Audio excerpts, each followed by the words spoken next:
Some developers do musical spin-offs that just throw a bit of a soundtrack in and call it a day. But then there's Square Enix, taking it to the next level with their Final Fantasy franchise and the Theatrhythm games. At first being a sort of spin-off of the PSP Dissidia franchise, and now an absolutely gigantic music game that is now taking in not only Final Fantasy, but their other franchises as well. So how is this new game with the DLC model a lot of people are unhappy about? Let's find out. Here is my review of Theatrhythm Final Bar Line for the Nintendo Switch. When it comes to gameplay, this is a rhythm game with lots of RPG elements. As you trek through the stages, you'll be matching button inputs to the beat while your party of characters fight off against enemies and bosses in accordance to how accurate and good you are at the rhythm game. Now let's start by talking about how ridiculous this game is. The more this series goes on, the more content it gets. The original game had over 100 songs, Curtain Call over 200, All-Star Carnival, the Japan-only arcade title, had over 300, and without DLC, Final Bar Line is a bit under 400.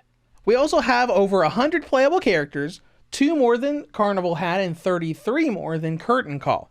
Now it is worth noting we don't have every playable character in all of the games represented here. Characters like Sid Highwind from 7 and Quistis from 8 have never been in a Theatrhythm game and still aren't. In the Curtain Call second version of Auron, the one with his Kingdom Hearts 2 attire, is also not here. And one thing I'll say that a lot of people don't like is the deluxe edition has its own DLC and a bunch of people are complaining about the DLC model itself. But to be honest, we're looking at the same track to price model that we saw on the 3DS with Curtain Call, and it's really the tracks and songs themselves that will make or break your desire to purchase. I was pretty disappointed that the deluxe edition's rendition of Melodies of Life was only the Japanese dub version that Emiko Shiratori recorded and didn't also include the really good English dub version she did. But I was also super hyped and excited when I saw that they had some tracks from The Black Mages in that DLC as well. Having their rendition of Clash on the Big Bridge is really nice.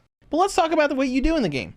We've got 3 main game modes: Series Quest, which allows you to play through the songs from each represented game and get rewards from characters and items to cosmetics like airships and Moogles. You've also got music stages for DLC or replaying any cleared song. And then you have multi-battle or multiplayer, where you and 3 others compete as you play songs and have various things pop up to disrupt you, like chocobos taking up the screen. Think of it like the Kingdom Hearts Melody of Memories multiplayer, but in this game.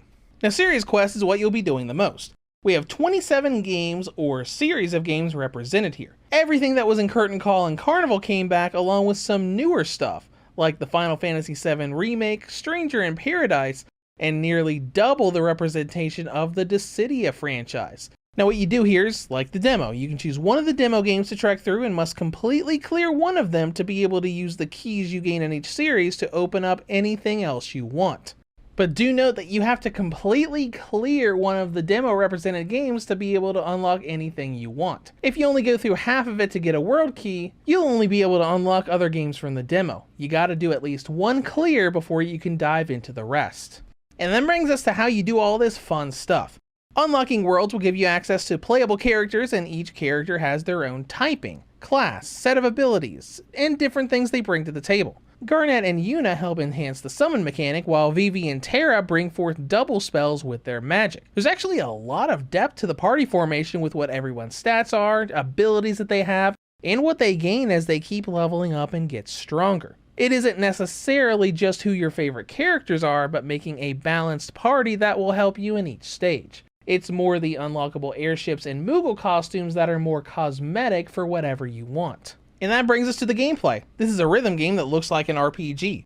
As each song plays out, you have an HP gauge, summon gauge, abilities to activate, but really all you're doing is hitting buttons to match the music, like in other rhythm games. When you miss hits, your party takes damage, and when you make hits, they do damage to the opponent. You have single hits, long slides, and special ones that will make the party do huge damage if you get the timing just right. This is what the series has always been about, though Final Bar Line did make a few changes to the formula. The field stages didn't have combat at all in the first 2 games. But like All-Star Carnival, you walk around an area in these stages but also run into enemies that you fight like you do in the normal stages. Gameplay isn't really different here, just that there's more going on in these stages with your whole party there instead of just your leader walking through a field until they reach the end. The summon mechanic is also different. You gain points towards the summon gauge when you make hits, and when it's full, a summon comes out. From the generic Shiva, Ifrit, and Ramu to the iconic Bahamut or famed secret summon of Final Fantasy VII, Knights of the Round. These do huge damage and now just come out in real time without having to take the party away and have the summon fight by itself for a while. It's more like the older games of the main franchise where you just summon them, they do an attack, and they go away. Though the end result isn't all that different. You're graded at the end of a stage and can earn a rhythm-based currency that gives you rewards on milestones, or you can get summon drops and items based on treasure chests or completing that stage's quest or challenge. The latter is the key to getting new summons, cosmetics, and collector cards, little historical cards you can look at later to see artwork of previous Final Fantasy games. And the challenges can be both easy and hard. Some just require certain characters to be in the party, while others have more challenging conditions, like defeating so many bosses in a single stage. And you go through all this gameplay stuff to clear different songs, to completely go through a title, get a world key, and go into another title of your choosing. This is more or less just a game of playing as much as you want, though there is technically a main quest. Clearing 7 games will unlock the Theatrhythm series, and clearing that will give you credits, a little scene about Harmony being returned to the world, and Endless Mode, the series quest that uses the entire track list at random and has you going through songs with increasing difficulty until you lose. Now, overall, I find the system for this game to be quite a lot of fun. It's great to see all of the crazy visual stuff going on while you're doing the rhythm game, though there are a couple visual choices that make it difficult with adjusting. The Knights of the Round summon has so many moving parts that move around so fast that it can easily distract you and mess you up. And some of the faster tracks have the button prompts move so fast that they're blurry as they fly across the screen. But that's all I really have to nitpick with the game, so let's dive into content and length. There's a lot, as you may expect. But if you want to put a number to how much time you'll be spending, I cleared the main story after playing for around 20 hours, and that was with me still having 157 songs left to clear for the first time, not including any of the DLC. So clearing every song in the game just once will likely require at least 30 hours of play, so there's a lot here. And now let's touch on controls for just a moment. I have no complaints here. The input latency is perfect in handheld mode, and there's a great little setting to adjust lag in docked mode, so no matter what controller or adapter you use, you can make it work. The weird thing about controls is that they didn't give this game touch controls. The original 2 games were on mobile and 3DS, so touchscreen is basically something the franchise was built around. It's not a huge deal, but just an odd choice that they would omit that. And now for presentation. Visually, the game looks great. The chibi and absolutely adorable colorful design of everything is wonderful and pristine, and the music sounds great as it always has. I have no issues with performance either. Load times are pretty short and no crashing issues. Now, I did have the demo of this game crash on me once when going into Series Quest mode, but no issues so far with the full game. So with that, let's go into battery life. Final bar line gives the original model 3 to 4.5 hours. The Lite gets 4 to 5, the V2 6.5 to 7, and the OLED 7 to 8. In conclusion, Final bar line has brought Theatrhythm back to the handheld world with a game that has so much content for a music game, it's crazy to think about.